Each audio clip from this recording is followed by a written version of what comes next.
Hello children, welcome for today's biology class. So today we are going to continue the chapter plant growth and development. Today we are going to study regarding auxin and gibberellins.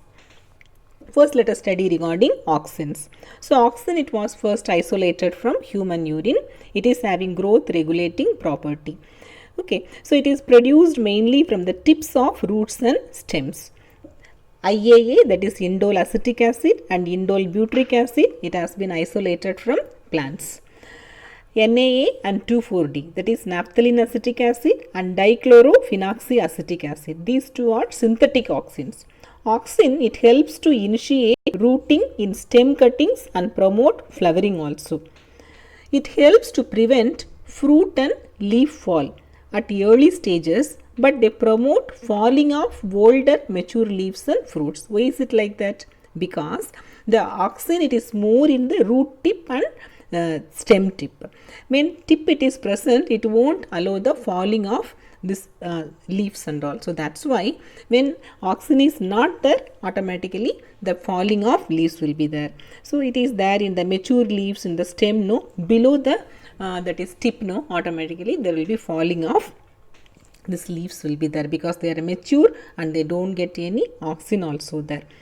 Next one, auxin, it induces parthenocarpy in tomato plants also.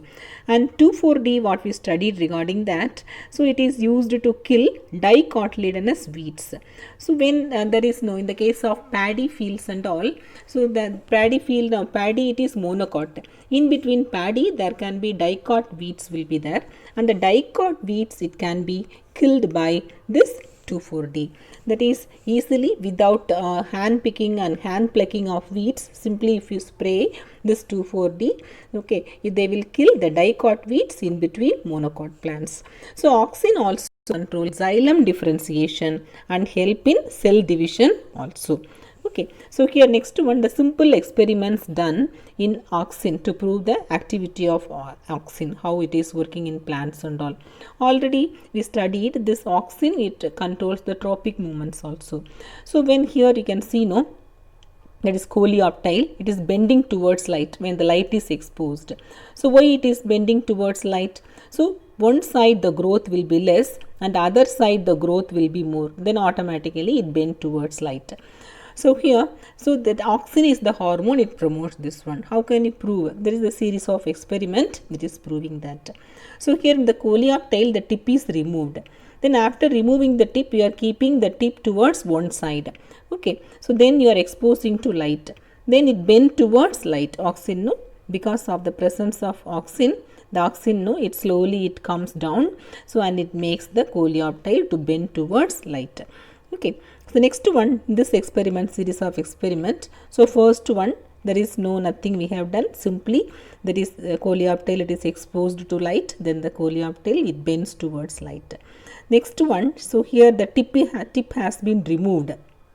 When the tip is removed, so then it is not able to bend because auxin production is not there, then the coleoptile is not bending.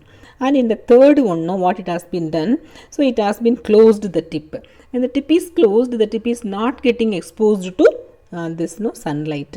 So and also because not exposure to light, there is no production of auxin and there is no bending towards light.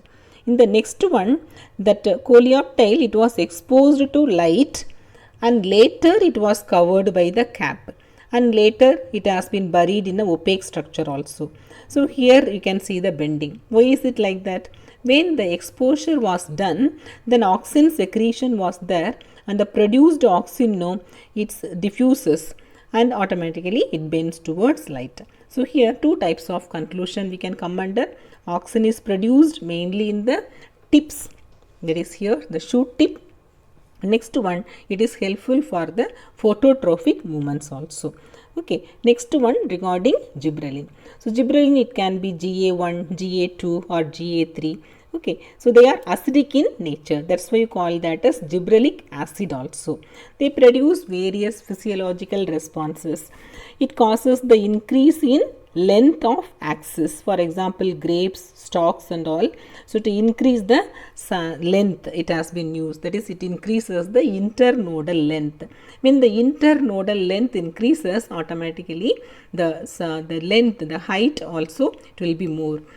So it elongates and improve the shape of fruits like apples also. So here you see in the diagram the grapes length, when the grapes, no, so here there is no exposure to gibberellin, so tightly packed. So when you are exposing the grapes to gibberellic acid during its growth, then there will be the internodal length increases, automatically the bunch size also it gets increased, and you can see the size of the grapes also bigger in size. So here it is the rosette plant, that is cabbage plant. So it is the normal one. It is exposed to gibberellic acid. You can see the increase in the length of node. That is internodal length, it increases. So the plant, it grows tall. So it delay the senescence, that is the death of the parts of the plant, it is being delayed when it is exposed to gibberellin. So GA3, it is used to speed up the malting process in brewing industries. In brewing industries for germination, so that is GA3, it is used for malting processes and all. And next, it increases the length of sugarcane stem. You know, the sugarcane, the nodal length, when it is increased, then the height of the sugarcane will be increased.